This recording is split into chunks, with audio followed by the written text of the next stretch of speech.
Hello બેલુલે ને કાવલા બધા સારા છે સબ ઠીક ઠાક આજે છે ને આજે મંડે છે રાઈટ અચ્છા હવે પેલું આપણે જે ક્વેશ્ચન વાળું ચાલી રહેલું છે પ્રાઇઝ વાળું ચાલી રહેલું છે સવાલ પૂછેલો છે અચ્છા તો ટીમાં મેં તમને કીધેલું ને કે બહુ બેનિફિટ છે તો એમાં બધાથી વધારે બેનિફિટ કોને ખબર બધાથી વધારે બેનિફિટ તો બિન સુલેમાનને જ છે અમને બહુ બેનિફિટ છે સમજ પડી અચ્છા એનાથી શું થાય ખબર અમારી પ્રોડક્ટ લોન્ચ થાય અમારી પ્રોડક્ટનું લોન્ચિંગ ચાલી રહેલું છે ને પ્રોડક્ટનું લોન્ચિંગ ચાલી રહેલું છે હોમ પ્રોડક્ટનું આ બર્માનું ખાટુટીનું લોન્ચિંગ ચાલી રહેલું છે ને હજુ એકાદ મહિનો સુધી તેનું લોન્ચિંગ રહે હે ને તો બધાથી પહેલો ફાયદો કે અમારી પ્રોડક્ટને અમારે લોન્ચ કરવાની છે તો તે એક ફાયદો અમને થઈ જાય બહુ મોટો ફાયદો થઈ જાય બીજું કે મે બી કે સબસ્ક્રાઈબર મળી શકે ને લાઇક્સ મળી શકે ને તે બધા બી મુદ્દાઓ છે પણ મેઇન તો અમારો બિઝનેસ હે ને તે બિઝનેસ નહીં થાય પેટનો સવાલ છે ને હે ને પેટ બી જરૂરી છે ને જી જી જી તો હલાલ બિઝનેસ હે ને જાયઝ બિઝનેસ અલ્હમ્દુલિલ્લાહ તો અમને બી ફાયદો છે અચ્છા ઓડિયન્સને ને કોમેન્ટ કરવા વાળાને હું ફાયદો તે ફાયદો કેમ તમને અચ્છા જે રીતના કે એક નિયમ છે કુદરતનો નિયમ છે કે જે ડેટો હાર્ટ છે ને આપતો હાર્ટ હોય ને તે હાર્ટ ઉપર રહે આપતો હાર્ટ ક્યાં હોય ઉપર હોય ને લેવા વાળાનો હાર્ટ અચ્છા નીચે હોય આ એક કુદરતનો નિયમ છે બીજું જે માણસ આપતો હોય ને જે માણસ આપતો રહેતો હોય તો તમે જોજો ને એક તો એક માણસ લેટો છે તો તેને બી જોજો બંનેના ચહેરાને મેચ કરજો બંનેના ચહેરામાં ફેરફાર હોય આપવાવાળાના ચહેરા પર બહુ ખુશી દેખાય ને લેવાવાળાના ચહેરા પર ખુશી એટલી નહીં હોય એ હાના માટે કુદરતનો નિયમ છે કે આપવાવાળો ચહેરો ખુશ હોય આપવાવાળો બહુ ખુશ હોય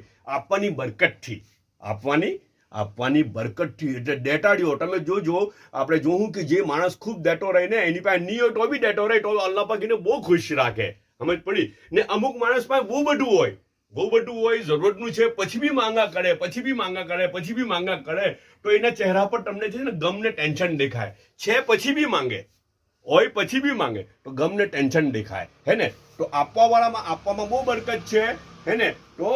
ઇન્સ્ટાગ્રામનો બી એ જ ઉસૂલ છે યાર ઇન્સ્ટાગ્રામનો બી એ જ ઉસૂલ છે શું ઉસૂલ છે ખબર આપણે બીજાને લાઇક્સ આપવું ને બીજાને કોમેન્ટ્સ કરું બીજાને લાઇક્સ આપું તો એનાથી શું થાય ખબર એ જે લોકો પોતાનું એકાઉન્ટ ગ્રોથ કરવા માંગે છે એકાઉન્ટને ઉપર લઈ જવા માંગે છે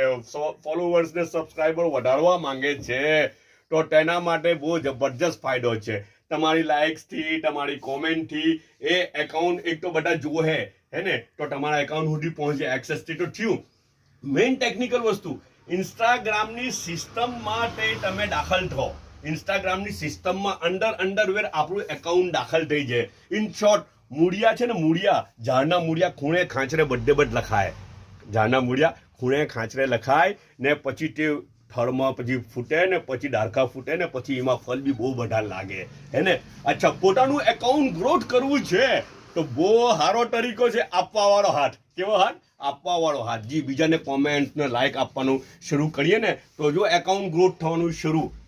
આ શોર્ટકટ છે હે ને આ નિયમ છે ઇન્સ્ટાગ્રામનો બી આ નિયમ છે સિસ્ટમમાં તમને દાખલ કરે છે અંદર આપણને સિસ્ટમમાં દાખલ કરે છે એટલે આ ફાયદો એક તમારો બી ફાયદો ને એક અમારો બી ફાયદો અમને બતાવી દીધો પણ મોટો ફાયદો અમને છે અમારો બિઝનેસનું એ છે ને બિઝનેસનું લોન્ચિંગ છે તે મોટો ફાયદો આજે નાસ્તો જોઈ લે ચાલો આજે આટલી વાત કરી અચ્છા ખરો જવાબ છે ને આવતીકાલે ડિક્લેર કરી દઉં ઇન્શાઅલ્લાહ ખરો જવાબ આવતીકાલે ડિક્લેર કરી દઉં ને જવાબ તો 10 તારીખ સુધી આપી શકાય ને પછી જેટલા લાઇક્સ મળેલા હોય જેના ખરા જવાબને વધારે લાઇક્સ મળેલા હોય તે વિનર નક્કી થાય હે ને અચ્છા નાસ્તો હું છે તે જોઈ લે પછી બહુ લાંબી વાત થઈ જાય આજે નાસ્તામાં હું છે ખબર આલુ પરાઠા જો ને મસ્ત બનેલા છે તાજા બનાવીને આવેલા છે આ ટેક્સચર બી એટલું મસ્ત છે અંદર આલુ અચ્છા છે ને આપણે મેડમ જે આલુના પરાઠા બનાવે ને તે યુનિક હોય છે રિયલી કેમ એમ જનરલી ઘઉંની રોટીમાંથી બી પરાઠા બનાવે પણ મને છે ને આયરો પરાઠો છે ને એટલો સારો લાગે એટલો સોફ્ટી લાગે ખાવાની તો બહુ મજા આવે મેંદો હોય છે પણ પેટમાં ભલે થોડું એમ તેમ થતું હોય મેંદાને લીધે પણ મોંમાં તો બહુ જ સારું લાગે ટેસ્ટ તો એટલો મસ્ત ને છે ને રિયલી કેમ તમે લુખો ખાઈ શકો અચ્છા ને આ ચટણી બનાવે છે આ ચટણી છે ને ફૂંકું બનાવે મેડમ બી બનાવે અંદર કંઈ બધું જીરું ને રાઈ ને બધું લાગે ટોમેટોની ચટણી આવે અને અંદર લીલા મરચાં બી લાગેલા હોય લીલા મરચાં આવા ટુકડા મોટા કાટેલા હોય તેનાથી બહુ સારું સેટ થાય આ દહીંવાળી ચટણી બી છે અચ્છા આ જે છે ને આ તો હલવો છે ચીકણો હલવો છે. કાલે હલવો બડી ખાલાએ મોકલેલો ને મુનમુનની બડી ખાલાએ મોકલેલો ને આજનો હલવો છે ને મુનમુનના છોટી ખાલાએ મોકલેલો છે સુરતથી. સુરત છે ને મુનમુનના છોટી ખાલા, તો ત્યાં હલવો મોકલેલો છે, ત્યાં આજે નાસ્તામાં મોકલેલો છે ને ચાયનો એક જ મગ છે. પણ મેડમ થોડીક વાર પછી આવવાના છે અહીંયા મદદ કરવા, ઉપરથી નાસ્તો કરીને ઉઠાવવાના છે. ઓકે, બધા પોતાનો ખ્યાલ કરજો, પાછા મળું ઇન્શાલ્લાહ.